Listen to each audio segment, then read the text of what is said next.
everyone, this is Professor Benjamin, and this is part 2 of our political geography section or session in this course. If you've missed anything up to this point, you want to go back and watch the part 1 video for political geography. The next item that we're going to talk about in this PowerPoint are the state of states. So what are the different terms in terms of what we call a state? So a state can be referenced as a nation or a country. In the United States, it's a little bit different, right? So it's a territory with a defined boundary organized into a political unit and ruled by an established government. In 2016, there were 193 nations, although some of these are disputed. A sovereign state is when the above, meaning when a territory with defined boundaries or organized in a political unit, has control over its internal and foreign affairs. So that's important to know. A territory, on the other hand, is just a location claimed by a sovereign state. Right now, the United States actually has 5 permanent territories, permanently inhabited territories, okay? And these are Puerto Rico, the U.S. Virgin Islands, Guam, Northern Mariana Islands, and American Samoa. So they're the 5 permanently inhabited territories that the U.S. has. They are all considered U.S. citizens except for American Samoa. American Samoa individuals are not considered U.S. citizens. They would have to go through the protocols of citizenship that other individuals have to go through if they want to become a U.S. citizen. They are, though, under U.S. protection. So American Samoans are under U.S. protections, but they are not U.S. citizens, whereas Puerto Rico, U.S. Virgin Islands, Guam, Northern Mariana Islands are U.S. citizens at birth. Now, all of these territories of the U.S. are self-governing, meaning they have their own governments, but they do have a representative to the House. But that one thing to note, though, is that although they have this representative to the House, they are not allowed to vote in the House of Representatives. So they are there, they're allowed to work on other subcommittees, they're allowed to vote within those subcommittees, but they cannot vote on the House floor. So keep that in mind, all right? Important to know that the U.S. does have territories. Now, there are stateless, what we call stateless groups, and these are groups of people who share a common identity and history, but they do not have a parcel of land that they fully control, right? And a good example of this are the Palestinians, okay? So what we call stateless groups are these individuals that have common identity, they have a history, but they just have no land that they control in an area.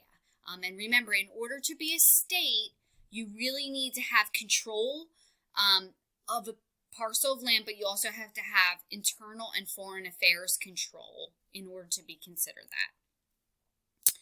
Now, the textbook kind of jumps around a little bit, and I want to talk about these are different terms that are important.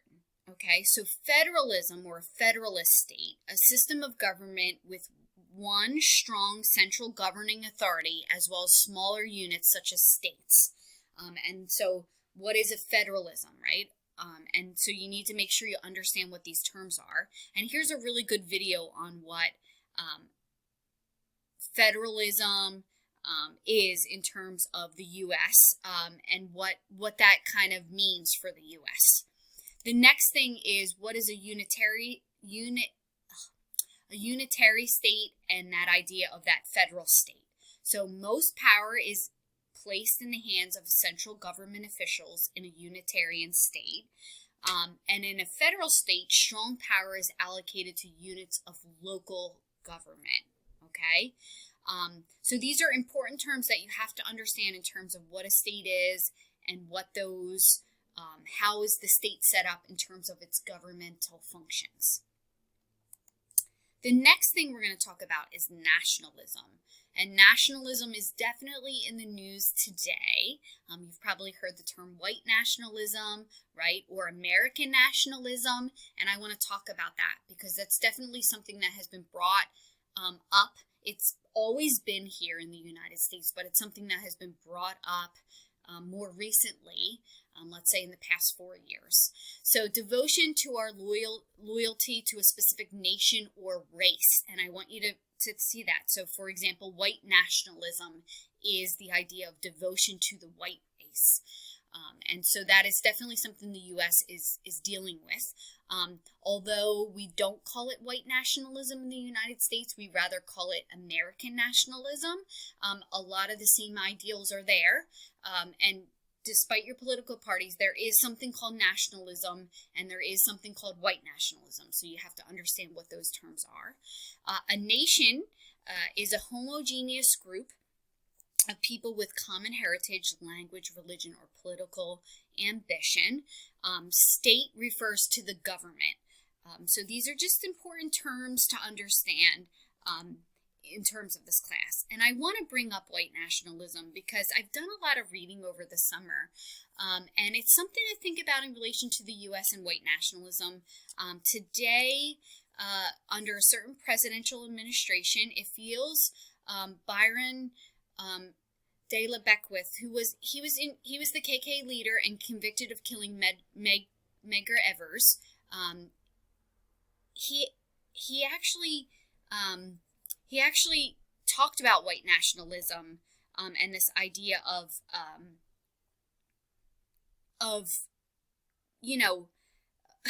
America first. And this is amazing that this ideal of America first or America great again ideals have come up in presidential campaigns. So a similar message, this was taken from a quote from a book that I was reading this summer, and the book is called A Race Against Time, which is a fantastic book, and it goes through solving certain civil rights cases, and a lot of these cases weren't solved until the 1990s. Even though they happened in the 1960s, they weren't solved until the 1990s. So it's a really great book about the reopening of these civil rights cases or murders that happen. So this quote is in this book, and I want you to kind of take note to it and take note to the different political campaigns and the titles of those political campaigns. So similar messages made their way into the hearts and minds of many white Americans through publications such as Beckwith's favorite newspaper, The Spotlight. And The Spotlight is a radical right tabloid passing itself off as a patriotic publication. And it supposedly boasted circulation higher than the conservative magazine, The National Review, which was a very conservative magazine at the time. And The Spotlight promoted this idea of America first. And this idea of America first or America great again, it criticized welfare, pushed immigration limits, that should say, and opposed free trade. And to conceal its racism, this publication that talked about this America first referred to Jews as international bankers and praised the former KKK leader David Duke without, of course, mentioning his past. And I want you to think about that idea of white nationalism and what's going on today and compare the two. I think it's really important for us to read back in history and understand where things, remember, a lot of things are cyclical, and understand where things have come from. I did notice a lot of similarities between the Make America Great campaign and America First. There are a lot of, if you go back and read a lot of the America First. Now, listen, I am not telling you who to vote for or anything. I'm just bringing up similarities and scientific, factually based articles and ideals that were in the past as well as the present. Okay, so I want you to think about that. The state of states, so the next section in this textbook that we're going to talk about are different states. Compact states, so there's different ways that states are geographically located, or the way that the state is actually created geographically, that talks about, that plays a role in the state. So, for example, compact state. A compact state has relatively equal distance from the center to any boundary.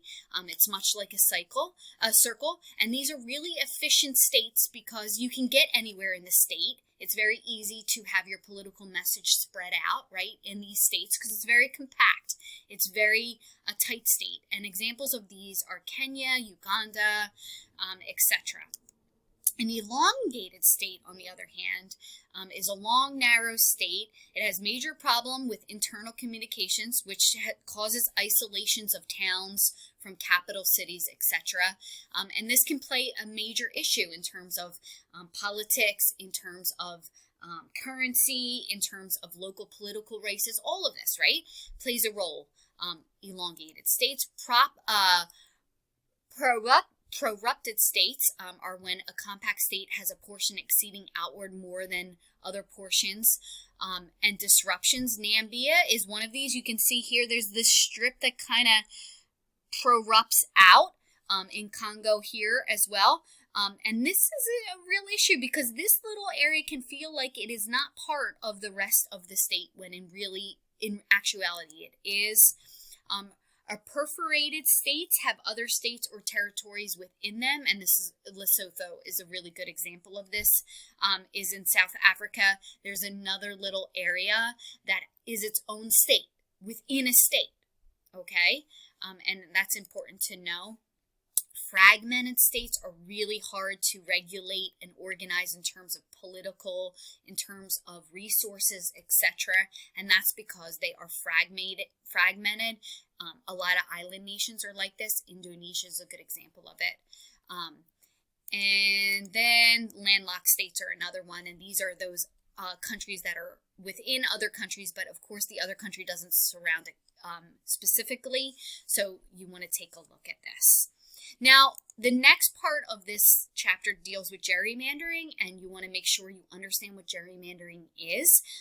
And gerrymandering is the process of redrawing legislative boundaries for the purpose of benefiting a particular party that's in power. And a lot of times we do this through packing and cracking. Packing is when we put like-minded voters together. Cracking is when we break them apart. And you'll learn a lot more about this when you complete the game and complete your assignment, as well as watch this video from Mr. Sin. But this is really important to talk about because right now in our political system, there are two ways in which a president is elected in the United States. They can win the popular vote, but they can also lose the presidential election.